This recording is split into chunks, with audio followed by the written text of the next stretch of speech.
बात को कनेक्ट किया है कि सन 2007 में सुप्रीम कोर्ट की 13 रुकनी बेंच ने उस अहम तरीन केस में इस किस्म की एविडेंस को कंप्लीटली डिनाई किया था और उसके बारे में उन्होंने बहुत संगीन ऑब्जर्वेशन दी थी। उन्होंने कहा कि एक तो इस मुल्जिम की ऐसी एविडेंस जो कि हासिल की गई थी पुलिस कस्टडी में, उसके बाद उसका पुलिस के हाथों हलाक हो जाना, फिर उस एविडेंस की इटसेल्फ वैल्यू आला अदलिया में वो मशकूक है। ये भी मेरे नजदीक एक स्ट्रॉन्ग आर्गुमेंट है बिलाल खान का। देखें, ये जो मैं वैसे थोड़ा सा उन्होंने इसको मिक्सअप कर दिया है। जो आपको याद होगा जो 13 मेंबर बेंच था उसने जो चीफ जस्टिस इफ्तार मोहम्मद चौधरी के केस में जिस चीज़ के ऊपर बहुत ज़्यादा गुस्सा किया था सुप्रीम कोर्ट ने, और मुझे याद है कि 1-1.5 लाख रुपए जुर्माना for the first time government of Pakistan पे हुआ था, वो इस बात पे हुआ था जो इंटेलिजेंस एजेंसी जिस किस्म की गेम खेलती रही हैं, उनके टेलीफोन रिकॉर्ड करते रहे, उनकी तस्वीरें घरों की खींचते रहे। ये तो मुल्ज़म की रिकॉर्ड में जब होता है, आपको पता है रिकॉर्डिंग में अगर आप वीडियो ठीक है वो एविडेंस तस्लीम किया जाए या ना किया जाए, आप वीडियो और ऑडियो रिकॉर्डिंग्स करते हैं, ये तो कोई ऐसी बात नहीं इसमें। सो वो जो ये एक मिक्सअप हो गया है। लेकिन देखें, इसमें जो बुनियादी बात यह है कि अगर जुल्फ़िकार चीमा एक रिस्पॉन्सिबल ऑफिसर, एक पुलिस का आरपीओ, एक छोटा अफसर नहीं बहुत बड़ा अफसर होता है, उसने अगर एक ऐसी चीज लिख के भेजी chief justice Lahore high court को, तो देखें अगर उन्होंने इन चीजों का ख्याल नहीं किया तो मेरा ख्याल है कि बीइंग प्रोफेशनल पुलिस ऑफिसर उनमें फिर कोई डेफिशिएंसी थी। अच्छा, अगर उनको एक और चीज है, क्योंकि हमारे पास टाइम थोड़ा सा कम है, आगे बढ़ते हैं। और एक और चीज जो उन्होंने कही है, जैसा कि आपने कहा कि 13 रुकनी सुप्रीम कोर्ट की बेंच ने हुकूमत पाकिस्तान पर 1 लाख रुपए का अनप्रेसिडेंटेड फाइन किया था कि उन्होंने टेपिंग की जजेस की, उनकी वीडियोस बनाई है। आपके बारे में उन्होंने कहा है कि सुप्रीम जुडिशल काउंसिल को जो मवाद दिया गया है उसमें 3 टेपिंग्स है, जिसमें आपने 2 टेप्स दिए हैं। लाहौर हाई कोर्ट के चीफ जस्टिस से आपने बात की, उसको टेप किया, और जनाब बिलाल खान की अहलिया से आपने बात की और उसको आपने टेप किया, और अब वो सुप्रीम जुडिशल काउंसिल के रिकॉर्ड का हिस्सा है। उन्होंने कहा है कि ये इंसानी हुकूक की और ये बेसिक फंडामेंटल राइट्स की भी खिलाफ वर्जी है और प्राइवेसी की खिलाफ वर्जी है। आपने जब ये टेपिंग्स की थी तो आपने लाहौर हाई कोर्ट के चीफ जस्टिस को और जनाब बिलाल खान की अहलिया को बताया था कि आप ये गुफ्तगू टेप कर रहे हैं उनकी। देखें, इसमें चूंकि आप भी इन्वेस्टिगेटिव जर्नलिज्म करते रहे हैं, असल बेसिक जो हमारा कंसर्न होता है कि जब आप बहुत सी सेंसिटिव इश्यूज को डील कर रहे होते हैं, मेरा ताल्लुक किसी इंटेलिजेंस एजेंसी से नहीं है, मैं खुद एक जर्नलिस्ट हूँ। एक तरफ मैं बात कर रहा हूँ, दूसरी तरफ वो बात कर रहा है जिसको कोर्ट्स को मैंने लिखना है, और ये बड़ी बुनियादी जिम्मेदारी है कि फर्ज करें कि मैं chief justice Lahore high court से बात करता हूँ और कोई ऐसी बात उनसे मंसूब कर दूं जो फैक्चुअली गलत हो। नहीं अंसार भाई साहब, ये बात नहीं, मेरा मतलब सिर्फ ये है कि आप टेप जरूर करें लेकिन बगैर बताए टेप करना, और वो भी किसी हाई कोर्ट के जज को, वो मैं पूछना चाह रहा हूं कि वो आप किसी भी शख्स के टेलीफोन को टेप करेंगे तो आपको बताना तो होगा कि मैं टेलीफोन टेप कर रहा हूं। देखें, हमारे में आपको ऑनेस्टली बताऊं, हमारे यहाँ सिस्टम लगा हुआ है। हम चूंकि आपको पता है कि जिस किस्म की हम जर्नलिज्म करते हैं, मसाइल होते हैं, ये कोई पब्लिक कंजम्पशन के लिए नहीं होता, ये सिर्फ हमारे लिए होता है, और डिलीशन ऑटोमेटिक होती जाती है, डिलीशन हर चीज़ की। ये सिर्फ मकसद ये होता है कि आप रिस्पॉन्सिबल रहें, आप गलत ना हो, आप किसी गलती में ना इन्वॉल्व हो जाएं। और फिर एट टाइम्स आपको याद होगा कि एक जनरल साहब ने, जनरल अजीज, जिनसे मैंने बात की थी, और फिर आपके प्रोग्राम में आके उन्होंने टोटल डिनाई किया, हर फैक्ट को डिनाई किया जो कि बिल्कुल गलत था, जो कि मुझसे बातें की थी। और इस तरह भी देखा गया कि लोग हमसे जो बात करते हैं,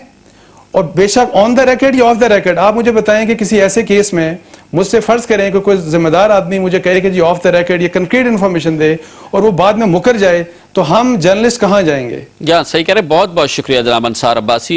आर्गुमेंट इसमें भी है, जनाब अंसार अब्बासी से हमने हर उस सवाल का जवाब पूछा जो कि जस्टिस बिलाल खान ने अपने दिफा में कहा है, और ये ज़रूरी भी था कि अवाम को, नाजरीन को पता होना चाहिए कि जस्टिस बिलाल खान अपने दिफा में क्या बात कर रहे हैं, उनका आर्गुमेंट क्या है। लेते हैं कमर्शियल ब्रेक और उसके बाद इस मौजू पर मजीद बात करेंगे, और इसके लिए हमारे पास माहिराना और मोस्ट एक्सपीरियंस्ड राय देने के लिए मौजूद होंगे सुप्रीम कोर्ट ऑफ पाकिस्तान के साबिक चीफ जस्टिस जनाब सज्जाद अली शाह। कमर्शियल ब्रेक के बाद वेलकम बैक। वक्त से कबल आपने तफसील से सुना justice Bilal Khan, Islamabad high court के चीफ जस्टिस, उन पर संगीन इल्ज़ामात एक ऐसे शख्स के जरिए जो कि हार्डन्ड क्रिमिनल था, उसके इस बयान के बाद उसको कत्ल भी कर दिया गया, और इन इल्ज़ामात का जवाब जस्टिस बिलाल खान ने दिया है। और जो स्टोरी दी थी अंसार अब्बासी, अखबार न्यूज़ के एडिटर, न्यूज़ इन्वेस्टिगेशन, हमने वो आर्गूमेंट्स उनके सामने रखे, उनके जवाब आपने सुने। अब हम देखते हैं कि माहिरीन कानून और आइन इस सिलसिले में क्या कहते हैं, और इसके लिए हमें ज्वाइन किया है सुप्रीम कोर्ट ऑफ पाकिस्तान के साबिक चीफ जस्टिस जनाब जस्टिस सज्जाद अली शाह साहब ने। जज साहब, आपने ये तमाम गुफ्तगू भी सुनी, ये केस भी आपके सामने है। पाकिस्तान के आम लोग जो इस गुत्थी को सुलझाने की कोशिश कर रहे हैं, ये समझने की कोशिश कर रहे हैं, आपके ख्याल में आइन और कानून और पाकिस्तान का जो निज़ाम अदलिया है, इस सिलसिले में इसकी क्या राय है इस केस के बारे में? कामरान साहब, मैंने सारी बात सुनी है, सारी गुफ्तगू भी सुनी है और ये केस के बारे में भी काफ़ी तफसीलात सामने आए हैं। मैं सिर्फ ये कहना चाहता हूँ कि ये जो प्रोसीडिंग्स हो रही हैं, ये chief justice Islamabad high court उनके खिलाफ हो रही हैं और इनके खिलाफ रेफरेंस भी है जो सुप्रीम जुडिशल काउंसिल में इस वक्त पेंडिंग है। और ये प्रोसीडिंग्स आर्टिकल 209 के तहत हो रही हैं और इसमें दोनों साइड्स को सुना जाएगा और यहाँ जो फोरम है उसकी कंपोजिशन जो है वो बहुत, यानी जो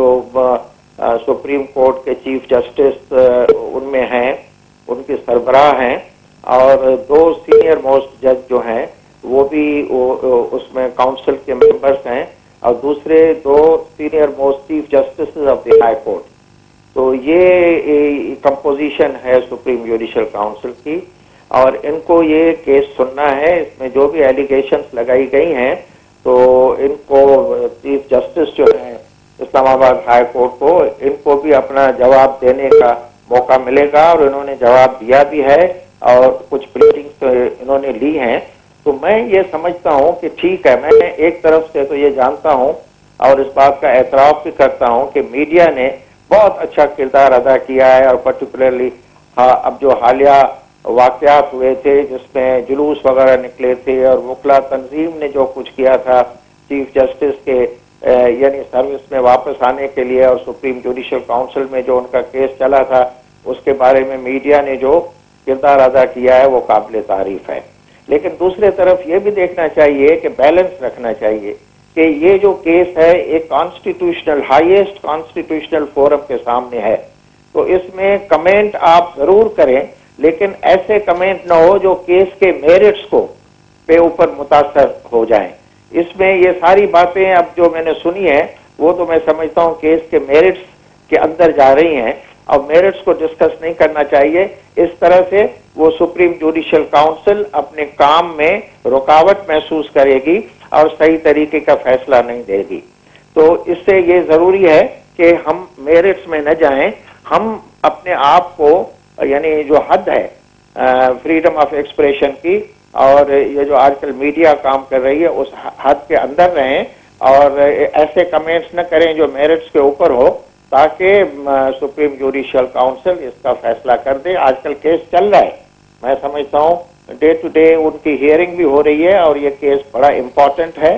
और इस केस में सुप्रीम जुडिशल काउंसिल को पूरा मौका मिलना चाहिए और एविडेंस को इस तरह अगर मीडिया में डिस्कस किया गया तो फिर वो फैसला नहीं कर पाएंगे और ये एक प्रेजुडिस होगा एक पार्टी के खिलाफ। बहुत बहुत शुक्रिया जस्टिस सज्जाद अली शाह, बहुत साहिब और मजबूत राय। उन्होंने कहा कि अब इसका फैसला कि ये इल्ज़ामात सही हैं या गलत हैं और इसके बारे में सुप्रीम जुडिशल काउंसिल में रोज़ाना समाअत हो रही है और सुप्रीम जुडिशल काउंसिल यही फोरम है जिसमें इसका फैसला होगा। जस्टिस बिलाल खान ने जो अपना दिफाई बयान दिया उस पर हमने गुफ्तगू इसलिए भी की कि इससे पहले कई प्रोग्रामों में हम जस्टिस बिलाल खान की शख्सियत पर और उन पर लगने वाले इल्ज़ामात पर प्रोग्राम करते रहे हैं। उनके बारे में जो कमेंट्स आते रहे हैं वो भी इस प्रोग्राम में रहे हैं और आज इसीलिए बैलेंस का तकाजा था और सही सहाफ़त का तकाजा था कि अब जस्टिस बिलाल खान अपने दिफा में जो कुछ कह रहे हैं वो भी हम आवाम तक पहुँचाएँ। लेते हैं कमर्शियल ब्रेक और उसके बाद जिक्र रहेगा मुल्क अंधेरे में डूबता चला जा रहा है।